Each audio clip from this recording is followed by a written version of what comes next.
Well, if anything's clear, I think it's the fact that Israel has lost this war. I think it's fair to say that Israel didn't start it, that Hamas started it, or Iran started it through Hamas.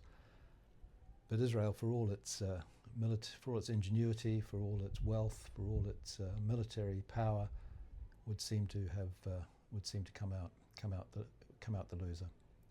And just think about that in different from different perspectives. One is the international political or diplomatic perspective. The American regime, Trump feels like he's abandoning Israel. I think that's probably not quite the case. I think it's hard to know what Trump thinks from one hour to another. I very much doubt that Steve Witkoff or Jared Kushner are inclined to abandon Israel. I think Marco Rubio is probably not very happy with the outcome as it's currently stand. On the other hand, J.D. Vance, I think, is thrilled. I think he's perfectly happy to cut ties with Israel and be finished with that alliance. And J.D. Vance is the vice president, so he is obviously a powerful man within the administration. And you could say the same for Europe.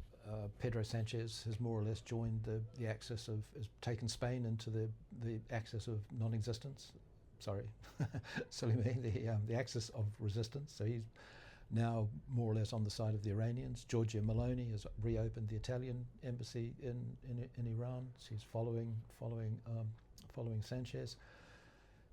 I think in the UK we have 5 members of Parliament representing Gaza, as well as the Your Party, whose primary policy is anti-Zionism. So, and that reflects a significant cultural shift, I think. My understanding is that there is probably not a single major Western country in which the majority of the population, the majority of the adult population, do not have a negative view of Israel. Just to try and rewind that with a few less double negatives, the majority of people in the big Western countries have a negative view of Israel. And I think we see the big demonstrations and the constant demonstrations, the whole Free Palestine movement.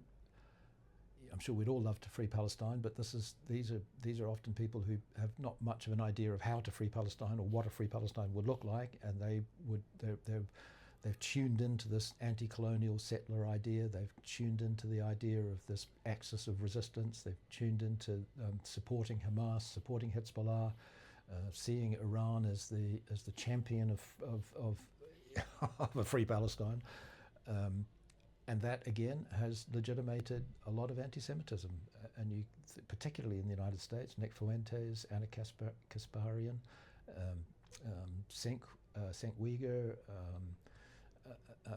Hassan Piker, and obviously Tucker Carlson, above more than anybody else, even Jeffrey Sachs. And I think there are people in the UK who are very respectable people, who are very kindly and thoughtful people, who feel that were convinced that the Jews are running the show.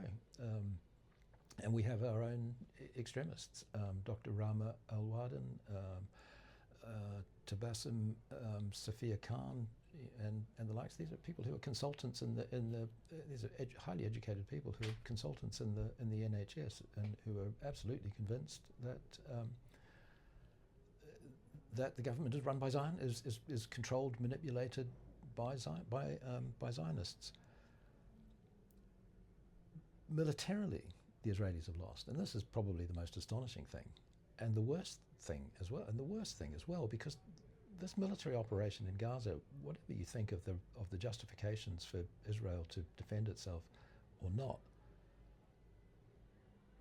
it's cost tens of thousands of lives. The Israelis have squandered tens of thousands of lives, their own and those of the people of Gaza. And what have they achieved? Hamas is still in power. Hezbollah is not just still entrenched in southern Lebanon, but it now has a formal but Iran's right to sponsor Hezbollah, the state within a state in a foreign country, has been almost formally recognised or semi-formally recognised by the United States. Hamas, Hezbollah, Iran, the IRGC is still very much in control of Iran. The Houthi are untouched. The Abraham Accords feel like they're going to sink without trace. I can't think that Israel has achieved a single one of its military objectives in this 3 years, despite, as I say, the most enormous cost of human life. And internally, Israel is more chaotic than I think it has ever been. The West Bank, the settlers on the West Bank are just out of control. They've been supplied with thousands and thousands of military grade guns. There's no supervision. There's a lawlessness going on. The soldiers, the police, the settlers are all the same people, just wearing different clothes. And these people, these settlers, this fringe of the settler movement, they are Hamas, but by another name. They are the other way around. They are just as messianic as Hamas, just as sort of martyrdom driven, just as feeling that they have some kind of God-given right to murder and pillage and burn, and it's just horrible what's going on. And I'm not anti-Israel. I think Israel should has a right to exist. I think let it get on with it. Let people get on with their lives. We're not to be. I don't care who came from where 200 years ago or 2,000 years ago. If you're here now and you're alive, then you should be having. You are where you are, and you're born where you're born, and you have a right to life, liberty, and the pursuit of property.